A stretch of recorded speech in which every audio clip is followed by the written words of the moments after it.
Captionator today. In today's video, I just wanted to make this video just so that those editors out there that are tired of manually captioning videos can actually have a tool inside Final Cut Pro that is in the Mac App Store that you can just automatically caption videos pretty accurately with little to no error, saving a bunch of time.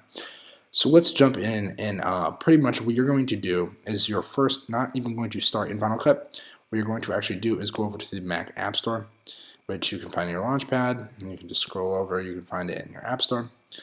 And once you're in the App Store, you're searching for an app called Captionator. It is a file extension, or it is just an extension of Final Cut Pro. It's $20, which I know that seems like a lot of money, but if you really do, if you edit a lot, you're really going to find that this is going to be a huge benefit to you.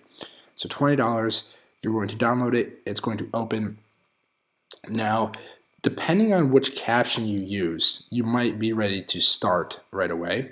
But the captions that I use for social media, let's just jump right in. I don't really have a clip necessarily. We can just use this clip.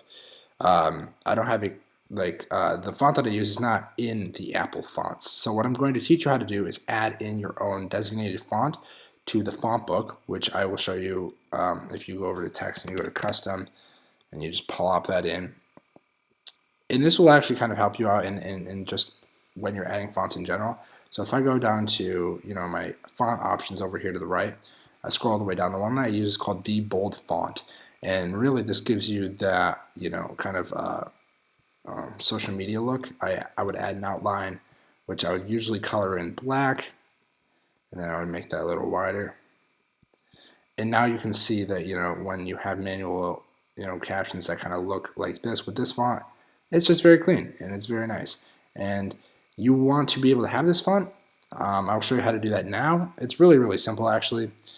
You have a thing in your computer called the font book, which usually is found in other. It's called the font book right here.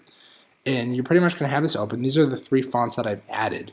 But when you go under user, you can actually click this button. You can click add, and it will ask you for a file. Now you don't have a file yet because I haven't downloaded anything, but if you go to Google, you can find this for free. If you do the bold font download, if you go to DaFont is one of the best font platforms out there.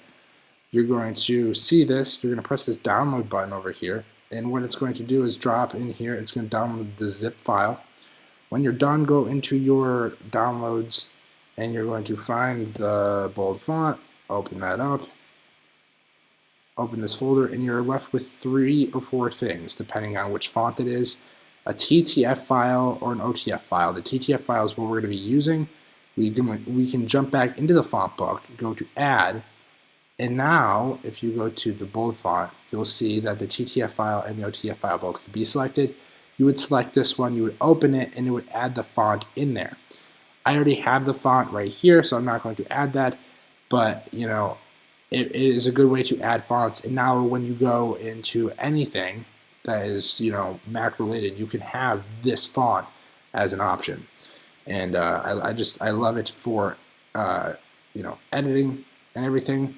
And if you want to add another font, you can also do the same process. Like I have this Mr. Beast font, and I have another style of Mr. Beast. This is the Fortnite font. I like to have these 3 for captions. So anyway, instead of doing manual caption, we'll delete that. What you would do is you would go up here to the top right corner, you would press this download button, and you will see Captionator. Once you run through all the Captionator settings and everything, it will appear here. You can click it, and you will basically go and export this file, and it will just take a second to load. But what you're waiting for is it to run through Captionator. You won't have to touch anything. You'll just let it sit and do its thinking, and then an option will pop up in a moment where you will actually be able to go ahead and edit the captions that you want right here.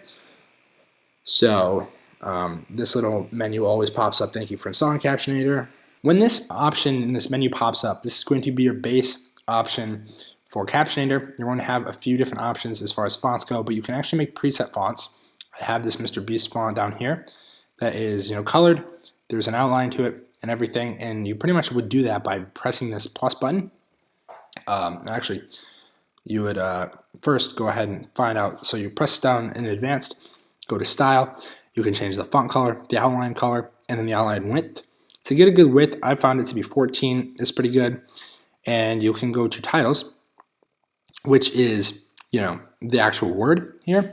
And then captions, actually you can toggle this on. It will be toggled on by default, but you can toggle it off. Those are just like the little words at the bottom, which can also be an option if you want those selected as well. But titles, you can actually, if you wanted to, have multiple words popping up, right? So let's say words 1 to 1, instead you want 2 words or 1 to 4 words. You can also make the word length very specific, and you can make them last for very specific durations of time. And then I don't really play around with this. I just keep it 1 to 1 so that 1 word pops up at a time. But if you want like 2 words at a time, you do minimum of 2 words, and you can play around with that, and it's a lot of fun. And then if you want to change the actual font, when you go over here, it's just going to be down here. It's going to say font.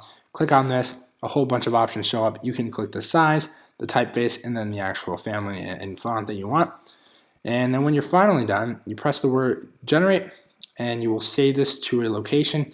This is just the actual file of the captions.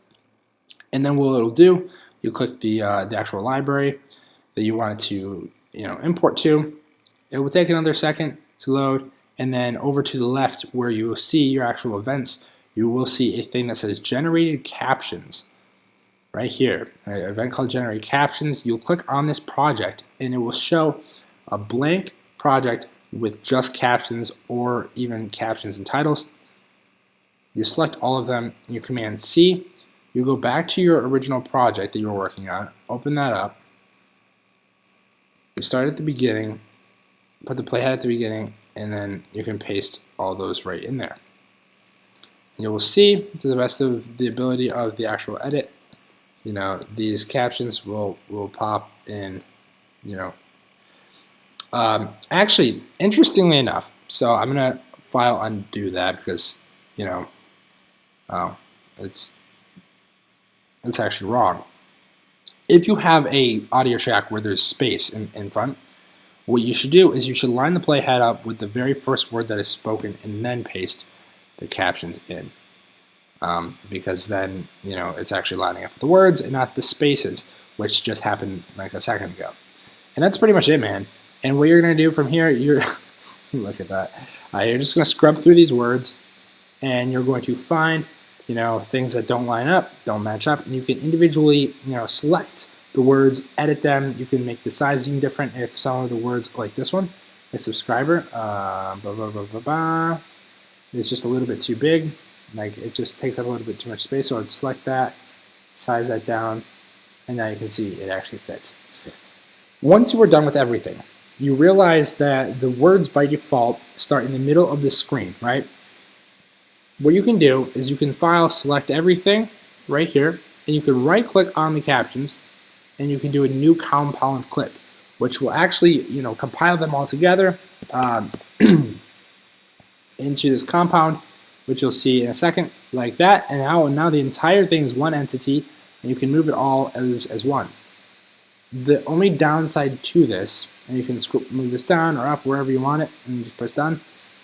The only downside to this is that now all of the words are together. So if you wanted to edit, like if you missed something, like I just saw a word over here that was just a little bit too long, I was subscribed. Yeah, I'm not going to look right here, or Shakespeare, right? It's a little bit too big. I'd have to literally go in and blade this up. So, it's kind of has its pros and cons. But anyway, guys, that is pretty much how to use Captionator. I hope that you guys like this tool. It's one of my favorites. It's easy to use, and it's also relatively affordable for those people out there getting into editing. Let me know how you like it, and I will see you all in the next one.